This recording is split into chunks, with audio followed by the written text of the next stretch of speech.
Ngayong araw, isang murang tattoo na naman ang ibibigay natin para sa isang repeat customer na follower all the way from Binangonan, Rizal na dinayo pa tayo dito sa Baras na nagmotor lang siya ay isa rin palang joyride rider. Ang dami na nating natatuan simula Lala Move, Grab, Angkas, Joyride.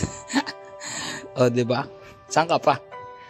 Anyway, client requested an abstract tattoo design. O, ayan, abstract guys ha. Unahan ko na kayo dahil baka sabihin nyo mamaya na di nyo maintindihan ang inyong masasaksihan for today's video. Yung design na to, kita nyo naman freehand. Di ko talaga to forte, pero marami-rami na rin ang mga naitatukong walang stencil. Puhunan dito, Sharpie markers, at pasensya siyempre. Sobrang matrabaho kasi. Actually, sinubukan ko pa talaga kumbinsihin itong si customer na baguhin ang isip niya at baka open pa siya baguhin ang design. Pero nahalata ako kay boss na this is not open for negotiation. Para sa kanya kasi naman, kung ako ang tatanungin, nakapili na dapat siya sa dami ng magandang tattoo references na ipinakita ko sa kanya. Hindi ko talaga kaya i-sales talk. Pero ganyan talaga. Mahirap pilitin si client. Sa totoo lang, mahirap pa sa mahirap na pilitin ang kahit sinong tao na buo na ang desisyon. Yung close na ang utak or hindi open. May mga ganun talaga. Kaya wag na natin pilitin kasi baka pumayag eh. Yung iba, tawag dito preference. Pero tingin ko, responsible din dito yung tiwala sa artist mastery. Mastery pa nalalaman, no?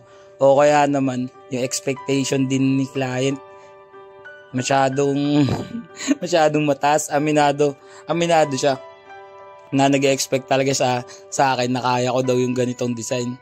Kaya daw, challenge niya ako sa malaki at yung pang full leg niya na design. Kasi ito na yung kumpleto sa full leg niya, yung sa left na binte. Dahil mapagpatol ako, syempre, accept na agad yan. Yang hamon, yan din naman talaga ang magpapagaling sa akin as a tattoo artist and mag-i-improve ng skills ko as a newbie. 2 years, going to 3 years na rin kasi ako nagtatattoo. All experiences ay contribution sa growth na itong career and business. Kaya, palag lang ng palag, tusok daw ng tusok. Sana magustuhan nyo kung yung kakalabasan na to. Pero promise guys, hindi nyo talaga siya basta-basta maintindihan kasi hindi ko nga rin siya maintindihan. Hindi, joke lang. Para sa akin, ang pagkaka-picture ko dito sa design na to is para siyang mga branches or roots o kaya naman mga pilas-pilas siya sa balat ng tao. So, ganun siya. At ito pa guys, para sa lahat ng mga gustong magpatattoo at interesado na matusok to, mabordahan ko, kagaya nito, sabihin ko lang sa inyo, ang expertise ko kasi is black and gray. Yung iba ang tawag doon, black and gray wash. Marami kasing klase nun, pero yung sa akin, kagaya dito sa makikita nyo, yung marami kasing gumagawa nito, nag-a-add sila ng distilled water doon sa black ink. Pero kasi ako, ang diskarte ko naman na ginagawa is kinokontrol ko lang yung baon ng karayom doon sa balat para doon sa medyo mas malalim yung pagkakabaon is dark talaga yung kakalabasan, and doon naman sa medyo mas mababaw siya yung magiging mid-tone or lighter tone ng black. So ayun, usually ang mga designs nito papasok dyan yung portraits, yung animals, yung kagaya nito abstract, tapos basta iba't iba pang mga designs. Basta usually ano lang talaga siya, para siyang kumbaga sa image is sinerox yun. ganun yung kakalabasan niya, kaya siya naging black and gray. Yung colored, nakakagawa din naman ako niyan, lalo na kapag maliliit na piece lang. Kung gusto nyo rin nun, pwedeng kahit hanggang half sleeve na colored, pwede naman. Pero yung mga full back na colored, hindi ko pa talaga siya natatry, honestly. Pero kung may tiwala kayo sa akin, pagbibigyan ko kayo, tatrabahuin natin yan kahit na matagalan tayo. bibigay ko naman lagi yung best ko. Oh, paano? Tapos, kung gusto nyo pa makita yung mga iba kong gawa, panoorin nyo lang yung mga past videos ko. Sobrang dami na yung naka-upload dyan. Ang dami na nating mga client na nagtiwala sa atin. At pasalamat nga pala ulit ako sa mga sumusuporta dyan, mga nanonood, mga nagpapatato sa akin. Lalo na sa mga followers na dumadayo pa sa iba't ibang provinces.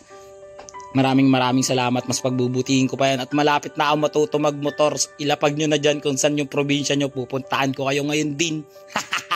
Pero bago matapos tong video, ay, yung contact ko nga pala muna. FB page More Than Vlogs. Message or tawagan nyo ako sa cellphone number ko, 0970-825-0395. At bago matapos tong video, pambihira guys, pagpasensyaan nyo na yung mga sasabihin dito ni client kasi palabiro talaga to guys. And hindi ko na siya ikakat. Ito na, pakinggan nyo yung tattoo client review. Nako! Boss, tapos na yung tattoo natin.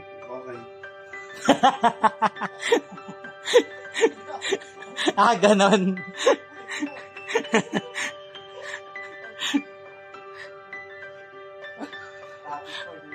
Satisfied. Yan.